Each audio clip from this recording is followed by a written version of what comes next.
আসসালামু আলাইকুম। আমরা গভীরভাবে শোকাহত মাইলস্টোন স্কুলের শিক্ষার্থীদেরকে নিয়ে আপনারা অবশ্যই অবগত আছেন, সেখানে প্লেন বিধ্বস্ত হওয়ার কারণে অনেক শিক্ষার্থী নিহত হয়েছে, আহত হয়েছে।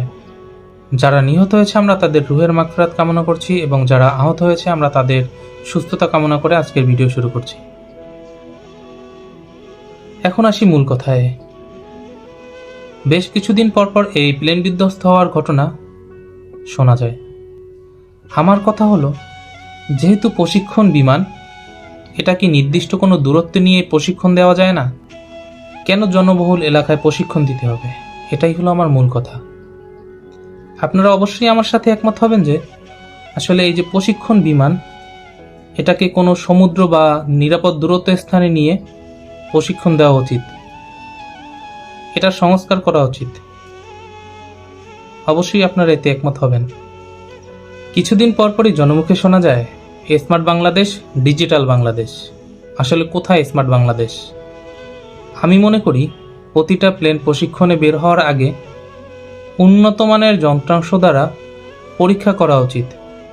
আমাদের বাংলাদেশে উন্নত মানের স্ক্যানার আনা উচিত, যাতে এই প্লেনের ত্রুটি খুব সহজেই ধরা যায়। অবশ্যই আমাদের দেশে ভালো মানের প্রশিক্ষণ বিমান ইম্পোর্ট করা দরকার। পুরাতন ভাঙাচোরা বিমান দিয়ে প্রশিক্ষণ করা সম্ভব নয় এবং নিরাপদ দূরত্বে নিয়ে প্রশিক্ষণ করাতে হবে। এটার সাথে আমরা অবশ্যই একমত। যেহেতু ঢাকা একটা জনবহুল এলাকা, আমরা সবাইকে বলবো আপনারা যে যেইভাবে পারেন শেয়ার করেন, ভিডিও করেন বা লেখালেখি করেন, যাতে করে এই যে প্রশিক্ষণের যে স্থান, এটা নির্ধারিত দূরত্বে নিয়ে যাওয়া হয় জনবহুল এলাকা থেকে, যাতে একজন পাইলটও তার জীবন রক্ষা করতে পারে এবং আমাদের দেশের যে জনগণ, জনসাধারণ, তারা যাতে অঝরে জীবন না দিতে হয়। এই বিষয়টি আমরা অবশ্যই খেয়াল রাখবো, লেখালেখি করব, ভিডিও করব। সবার কাছে এই প্রত্যাশা করছি। এই যে পাইলটটা নিজের জীবন দিয়ে হয়তো চেষ্টা করেছে নিরাপদ দূরত্বে নেওয়ার জন্য, কিন্তু সে নিতে পারেনি, তার জীবন সে রক্ষা করতে পারেনি এবং অনেক শিক্ষার্থীদের জীবনও হারাতে হয়েছে।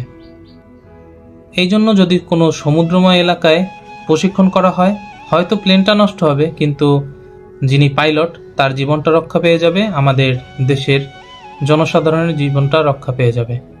এই কামনা করে, এই প্রত্যাশা করে আজকের ভিডিও এখানেই শেষ করছি। আশা করি আপনারা শেয়ার করবেন, লাইক, কমেন্ট করবেন, যাতে করে এই ভিডিওটা সবার মাঝে যায়। আসসালামু আলাইকুম।